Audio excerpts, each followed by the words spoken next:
You probably heard the old marketing cliche that goes something like, our product is so good that it kills 99.9% of all living bacteria. But did you ever stop to wonder what happens to the remaining 0.1%? Well, firstly, they mutate, survive, they divide, and they conquer. Eventually, you have a whole colony of these bacteria that are resistant to cleaning products, or in worst cases, all known antibiotics, so-called superbugs. In order to combat this issue, as a part of my research, I focus on development of machine learning algorithms that can identify these bacteria associated with urinary tract infections based on antibiotic resistant patterns. So let's elaborate on that a little bit. Let's say you have a patient named Bob who goes to the clinic for a urinary tract infection. The doctor takes a sample from Bob and sends it to the lab, where lab workers test various antibiotics to see which ones are effective against Bob's infection and which aren't. However, while these tests can identify the most suitable antibiotics for treating Bob's infection, they don't directly identify the bacterial species causing the infection.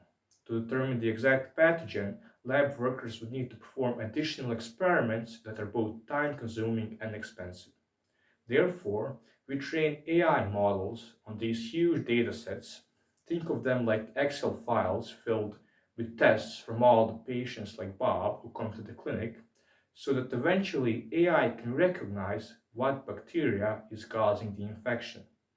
This can potentially have huge implications, as recognition of bacterial species can prevent overprescription of certain antibiotics, which increases potential for resistance outbreaks.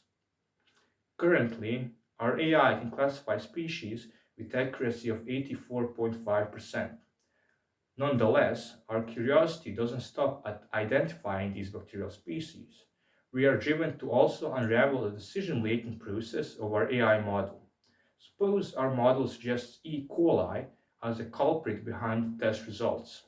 We delve into the inner workings of AI to understand the association it forms between antibiotic and the E. coli.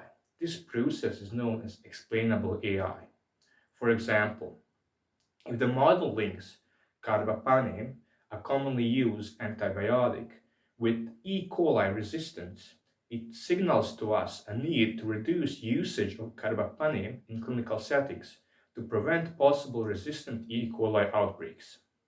In conclusion, I'm hoping that our models will eventually be able to help us prevent outbreaks of resistant bacteria and help patients like Bob get correct diagnoses.